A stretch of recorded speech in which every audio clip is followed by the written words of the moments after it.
Sure.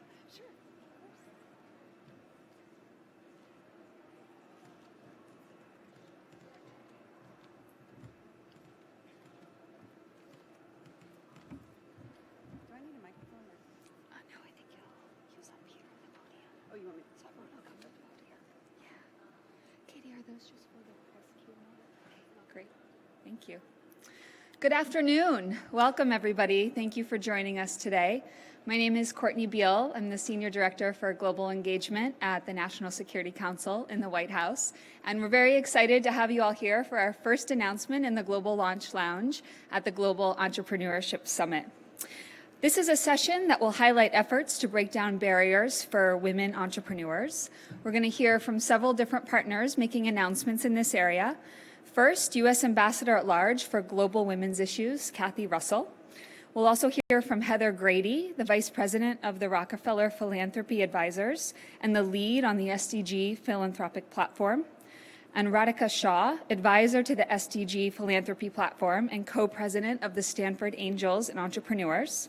And then from Olivier Lavenal, Advisor to the Vice President for the MENA region at the World Bank. We may also be joined by Kara Valakai, Senior Director for Business Integration at Walmart.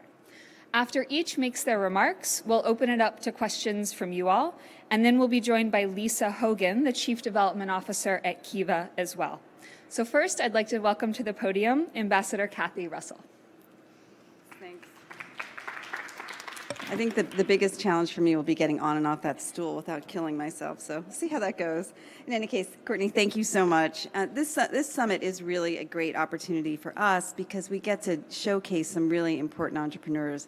I came to the first summit a couple of years ago, 2 years ago, and I met this amazing woman who was from Saudi Arabia and started a business with Keurig machines. Do you know what we have here in the U.S.? And she had her version of those in Saudi Arabia and did amazingly well. Last year I met a terrific woman from Kenya who had an artisan business and talked to me a little bit about how she always tries to hire other women because there's such an important investment in her communities. This year, I met a great woman from Pakistan who, if any of you were at the earlier session when I spoke, she introduced me, and she is setting up a business where women drive other women in Pakistan, taxi cab drivers, and it's really impressive. And I just spent some time with a woman named Anna from Chile who does this beautiful embroidery and metal work. And I think, you know, from our perspective, being able to highlight the importance of their work and the beauty of their work is really a great experience for us. Basically, you know, from the U.S. perspective, we believe that women are important to economies, that economies and countries will do better when women do better. President Obama says it all the time. But, you know, there are some real challenges for women. The World Bank did a report recently saying that 155 out of 173 economies have at least one law or regulation that inhibits women's participation in their economies. McKinsey did some really interesting research in the last year showing that if women participated fully in their economies, by 2025, it would add $28 trillion to the world GDP. I mean, these are staggering numbers. And so I think countries are seeing that it's incredibly important from their perspective to get women into their economies in bigger numbers. So again, there are real challenges. We've seen that 70% of women have trouble accessing finance when they want to do some work on the entrepreneur side. So that moved us to do what we're going to announce today, and it follows on a meeting that I had last year with some folks from Kiva, a woman named Julie Hanna, she's the board chair and is one of the page ambassadors for the Commerce Department. I met her and we talked about places where the U.S. and Kiva could maybe work together. Essentially, Kiva, if you're not familiar with it, it's a crowdfunding platform. And what we're doing is a partnership with them where donors can come onto the platform, make broader, bigger donations that will then be matched by the crowdfunding effort. And so for us, for the United States, it's a way to get a little bit bigger loans into the hands of women around the world. And it also gives us incredible access to data, which we're always looking for. I know any meeting you see with U.S. government folks are talking about more data, better data, sex disaggregated data. We need more of it, and this will give us that. So we think the impact of this will be really important because, as I said, women just are very valuable economic drivers in their countries, and they also invest at higher rates back in their families. They are more inclined than men, statistically, to get their children educated and immunized. So we see women as a very good investment, and the challenge always for us is just how to do a better job of getting them into the economy. So far with this fund, with this Women's Impact Fund, we have $500,000 so far in pledges, and we're excited that we're going to get some more into that. Our goal is to get money to 1 million women within 5 years. We're doing some work in conjunction with the Cherie Blair Foundation, which is going to provide some mentoring to folks who participate in this program. So all in all, we think it's an incredibly effective way to get money to women, to get the support they need to figure out how to grow their businesses, and for the United States to encourage women to participate in this program, many of whom will have participated with us in other programs, but we don't always have the way to get money into their hands, and this will be an important vehicle for us to do that. So we're very happy to be here today to make the announcement. There's some great other organizations doing some work here. I'm going to turn things over to Radhika Shah, who is a colleague who is doing some great work for women in India. So thanks so much. Oh, sorry. It's okay. We're going to do it together. Good afternoon. Radhika and I will be making this announcement together. Again, I'm Heather Grady, a Vice President at Rockefeller Philanthropy Advisors. Ambassador Russell has laid out the very important challenges and opportunities that face women entrepreneurs. Today, we are very pleased to announce our commitment, and that of several other strategic partners, to launch our SDG philanthropy platform in India later this year around women's empowerment and entrepreneurship. Our platform got underway in 2014 and has 3 implementing partners: UNDP, the United Nations Development Program, Rockefeller Philanthropy Advisors, and the Foundation Center in New York. We receive core funding from the Conrad and Hilton Foundation, Ford Foundation, and the MasterCard Foundation, and we work in countries across Africa, Asia, and South America. For those of you who aren't familiar with the SDGs, they are very ambitious 15-year goals, 17 of them, to achieve enormous progress on the planet in the coming years. Now we're expanding our partnerships to support the achievement of Sustainable Development Goal 5 to achieve gender equality and empower all women and girls in India. We're using the opportunity of this Global Entrepreneurship Summit to publicly commit to financial and human resources that we believe will create breakthroughs in human progress and well-being in India by supporting women's empowerment and entrepreneurship.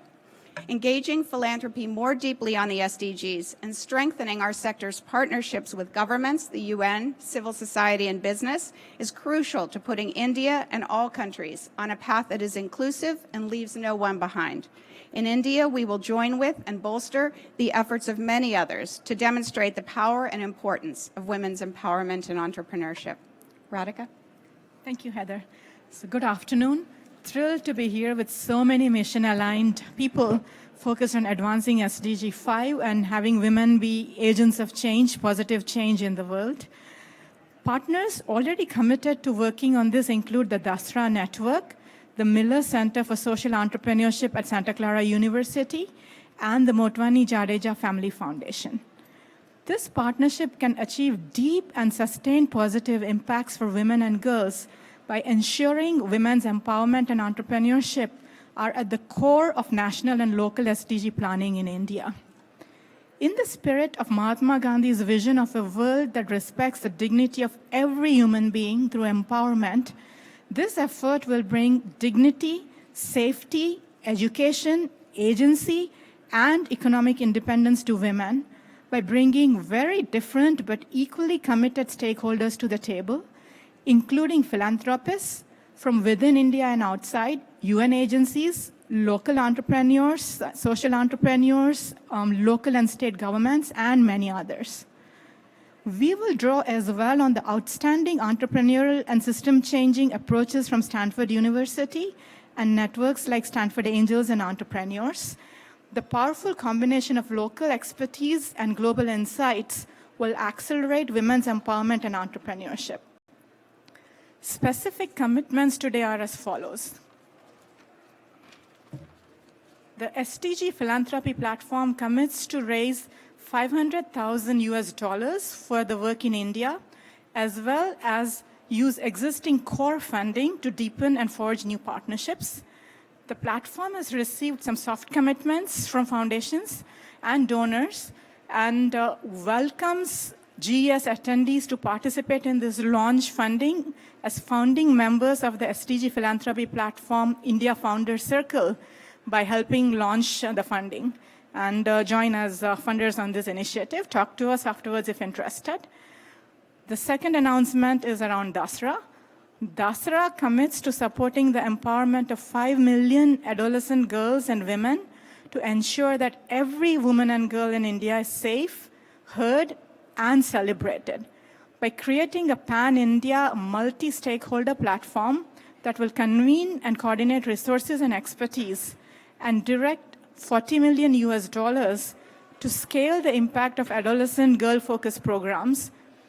It will also widen the funder base for girls' issues to include non-traditional players such as corporates and corporate foundations.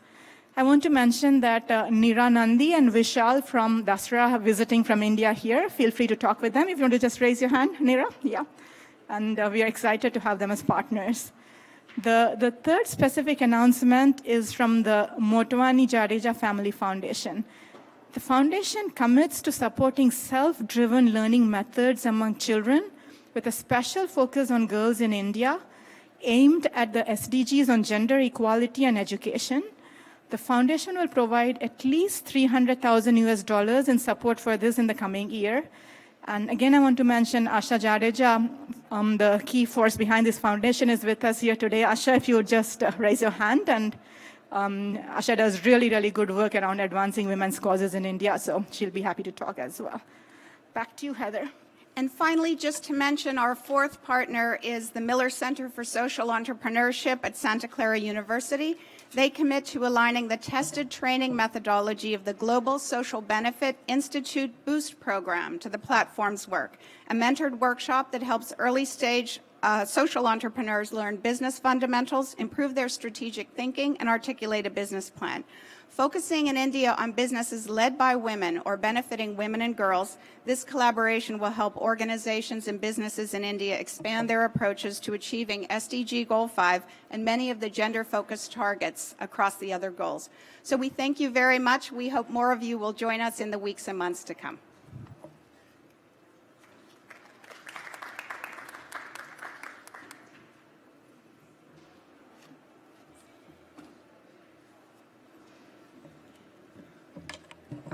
Good morning, everyone. So I'm Olivier Lavinal from the World Bank Group. I'm very excited to be here at the GES and the GES Plus, a day focusing on women and youth, which is obviously a critical development issue for the World Bank. I'm here on behalf of the Middle East and North Africa region and on behalf of his Vice President, Dr. Hafiz Ghanem. We have recently launched the new regional strategy for the Middle East and North Africa region. And if I were to summarize it, I would say that economic and social inclusion lies at the heart of peace and stability in the region. And that's the role that the World Bank is trying to assign to itself. There's a special focus on inclusion, and there's a special focus in this regard on women and youth. And I think that as we engage in this 2016-17 phase, we would like, and this is the purpose of our presence here, to insist very much both on gender issues in the Middle East and North Africa and beyond, and we have a new global strategy for that, and also on youth with the launch very soon of a regional youth platform for the Middle East and North Africa. But I'm here actually today to announce the launch of the second phase of the Women for Resilience program, which has three basic entry points. The first one is women empowerment, creating and giving women business opportunities and training in order to be better entrepreneurs. The number two, which links directly to our participation here today, is entrepreneurship. And it is the development of private sector in the Middle East and North Africa and of SMEs in general. And the third angle is the resilience agenda. And by resilience, we mean both helping cities of the MENA region become more resilient and societies and the resilience chain goes through, from municipal infrastructure to health services, but it also means, of course, mitigation and adaptation to climate change. So the Women for Resilience program is, in its second phase, is going to scale the learnings and main takeaways from its first phase, where we concentrated on a couple of cities in the MENA region, including Beirut and Cairo, when we supported female-led businesses in the resilience sphere. And now the objective is really to go to scale and support many more cities of the MENA region, including with our strategic partners from the private and the public sector. It rests on two components. The first one is a business plan competition that we will lead at the fall of this year. We already have a cohort of 250 women entrepreneurs, but our objective is to double, triple that number in order to promote their work and also to train these women entrepreneurs.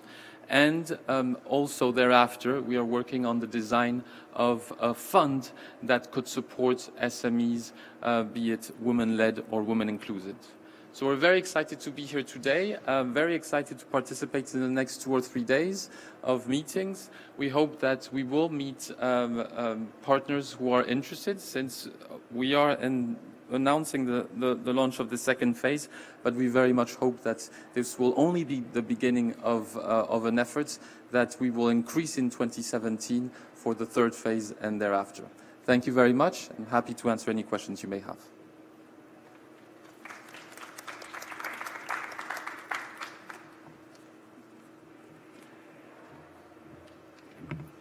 Hello, I'm Kara Valakai. I'm from Walmart.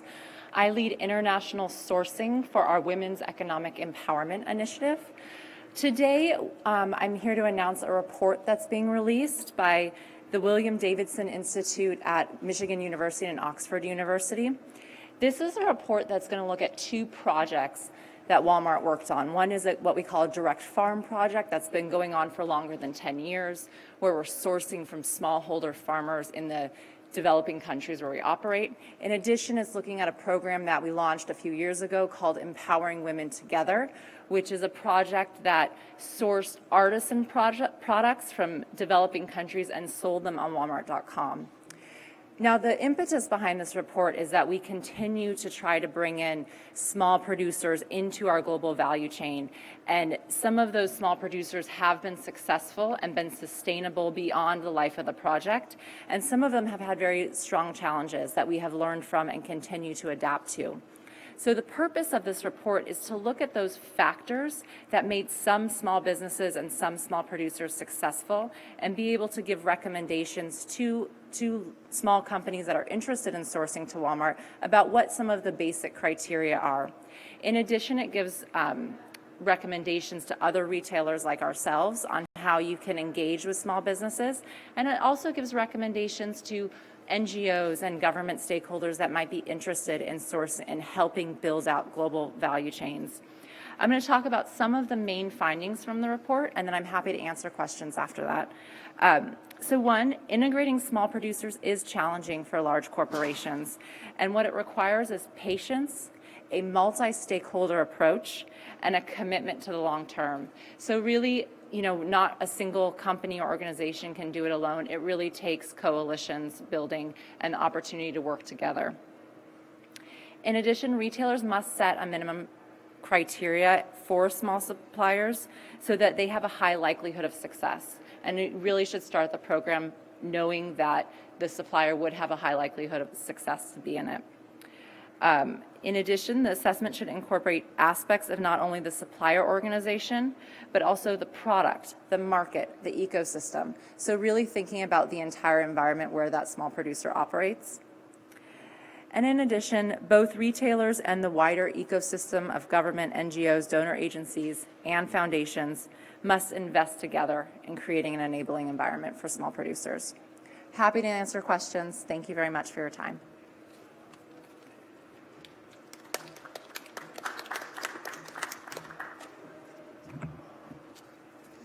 Thank you all for sharing those announcements about the great work you're doing to support women entrepreneurs around the world. We'll also be joined by Laura Hogan, the Chief Development Officer at Kiva, and any of them are now available to take your questions.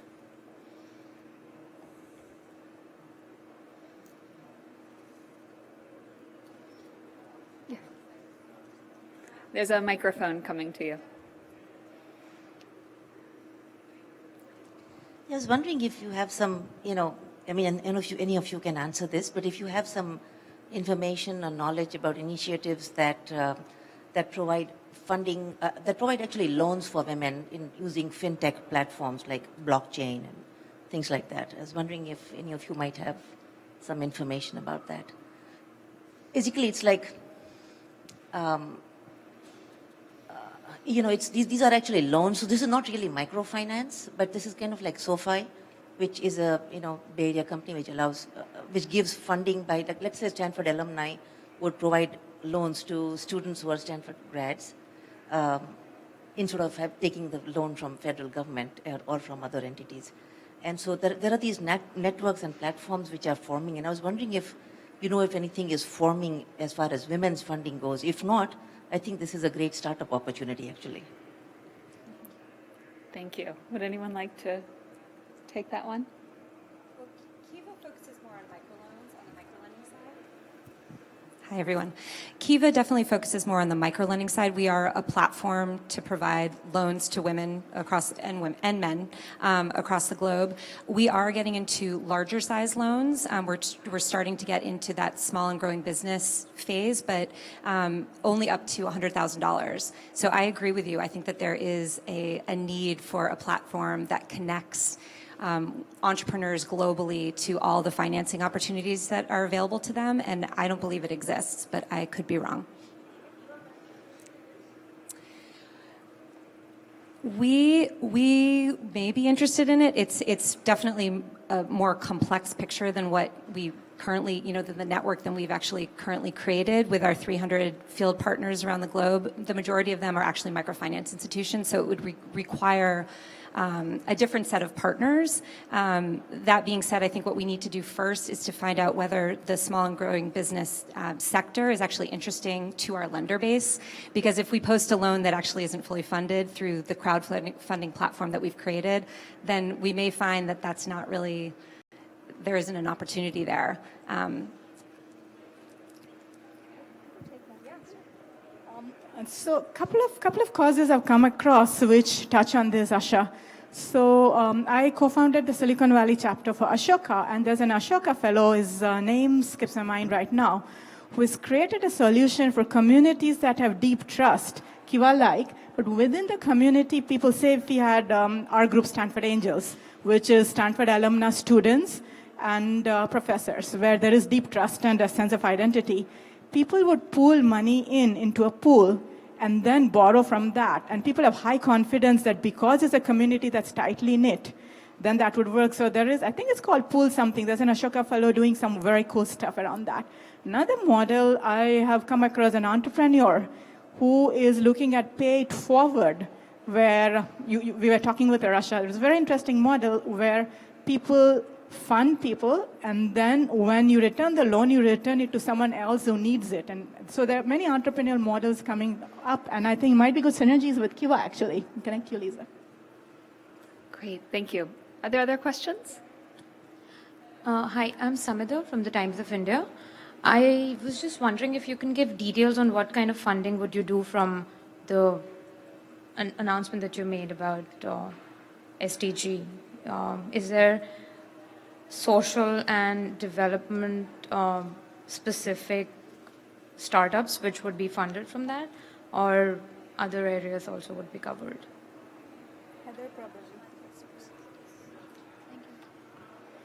So today we're launching the commitment to start in India probably in the end of 2016. The beauty of the platform that we've created is it's very responsive and adaptive to local needs. So I wouldn't presume to say today what we'll aim for exactly beyond the commitments that were already made, including using the BOOST methodology of the Miller Center at Santa Clara University. What I do think, though, is obvious is that the problems and challenges that women face in India, whether they are more socially oriented like violence against women, or whether they're really around starting and maintaining businesses, are pretty obvious. So I can imagine that we will do projects that might have to do with areas like land rights or access to capital or capacity development and skills training, because we know already those are the real issues. But we'll be working very actively with the partners we mentioned, including DASRA, to identify those over the coming 6 months. Thank you. I'll just add one thing. So again, as Heather was saying, we are still figuring out exactly how we do this. And we will be working with social entrepreneurs on the ground as well to the question about social causes. And in fact, one is right here, Sanvar Obero in the back of the room. An awesome Ashoka Fellow, and his work touches on multiple SDGs, including women's livelihood. And it's actually worth interviewing him. But so we'll be working with people like that right from the beginning, so that we are working with people on the ground solving the problems and including them in the process, and possibly figuring out what the synergies there are around these causes. Yeah. So working very deeply with practitioners on the ground as well. Great. We have a question over here. The microphone's on its way. That's okay. Hi, Jean Gray, AmericanEntrepreneur.com. So you started to answer the question was, so what goes on the ground as far as implementing or executing the funding that you all have launched at the high level here? And can you give some examples of where you're making inroads against cultural or traditional resistance?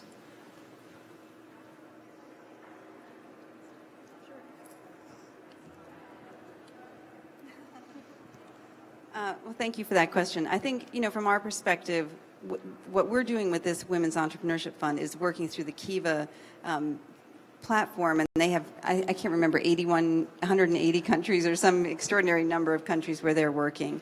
And what we've found as representatives of the United States government is that as a diplomat, I haven't found any country yet that doesn't want to increase and expand their economic base and increase their workforce. The question is just how to do that. And what we've found is that entrepreneurship is a very important entry point, because it makes it possible for women to get into the economy in ways that also respects the fact that they've got a lot of other obligations that they're dealing with. That they're dealing with families, they are dealing with lots of different work obligations at home. And so I think one of the reasons that we're so excited about entrepreneurship is because it gives women the ability to do this work on their own terms, which is very hard to do in the general workforce. I travel a lot, and I have not found a country yet that isn't interested in trying to do more of this. It's just a question of how to do it. And what we like about Kiva is they work with partners on the ground. They understand the challenges in any given community. From our perspective, we have a broad interest in trying to increase entrepreneurship, but we can't be everywhere doing everything. That's not really the role of the U.S. government. Our job is to try to support others who are doing this important work on the ground, and that's how we ended up in this Kiva partnership.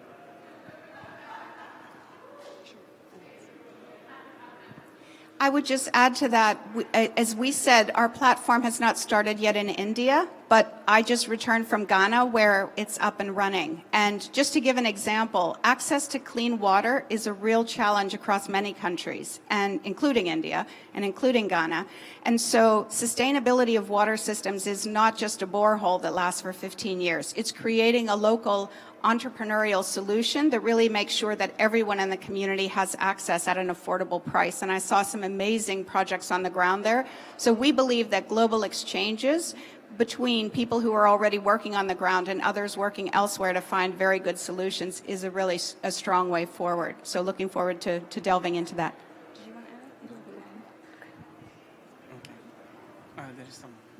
To your question about overcoming cultural differences, so Walmart works with entrepreneurs and women in our value chain all around the world. And one of our programs has come back with some recent research that's not entirely public yet, but I can talk about some of the early findings. And it's our Women in Factories program in Bangladesh. And we found that where men and women are trained together, there are both higher yields and productivity of the factory, as well as really large outcomes about seeing women in leadership and approaches to women at home and stuff. And so I think the more that we're realizing, the more that we do training with both genders in the room and in a really an inclusive way, the more effective we are. So we're trying to apply that same thought process to our entrepreneurship training as well. Great. Next question.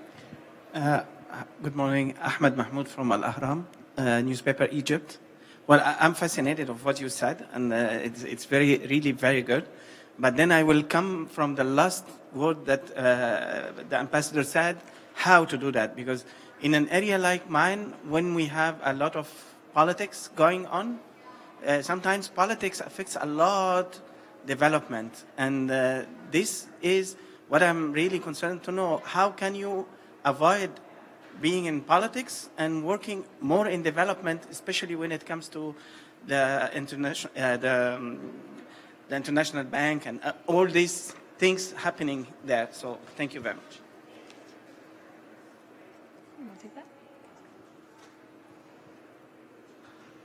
Thank you. Maybe to share with you two examples of what we did not so long ago under phase one of the Women for Resilience program in Cairo. I think that it answers your question about how do we address, the broader level, the regional or the global level, and at the same time, on the ground promote initiatives, women-led or women-inclusive initiatives that make a difference.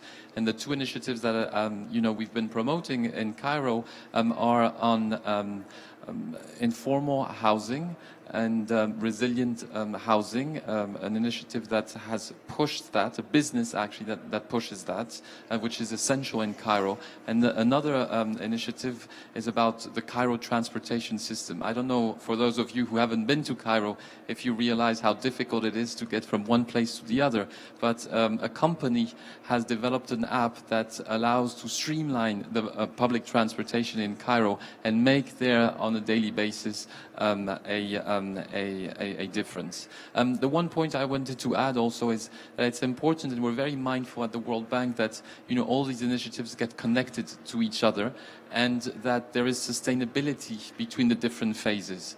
And we work with our partners in order to create an ecosystem where these women entrepreneurs that have been selected and awarded actually remain in that network and advise their peers, and through that, a very bottom-up approach, we believe that, we can sustain it. We work with a range of partners. The one I can mention here today is definitely Voyage, because her CEO is in the room. But I think it's important, to connect people. Voyage is all about, putting forth one-to-one interpersonal exchanges. And I think that if we manage to work both at the ground level, in country or in local communities, and push the reform agenda at the global level, we will have moved things ahead a bit. That's it. Thanks. I think we have time for one or two more questions. Hi, my name is Neethal, and I'm the founder of Innovate Social and the host of the Impact podcast. And I had a question about the SDG platform. I love that it's a collaboration that involves Stanford and the Miller Center, and I would love to hear more about that synergy, and if there are other opportunities that you're finding across functional partnerships to bring in different perspectives around the similar cause.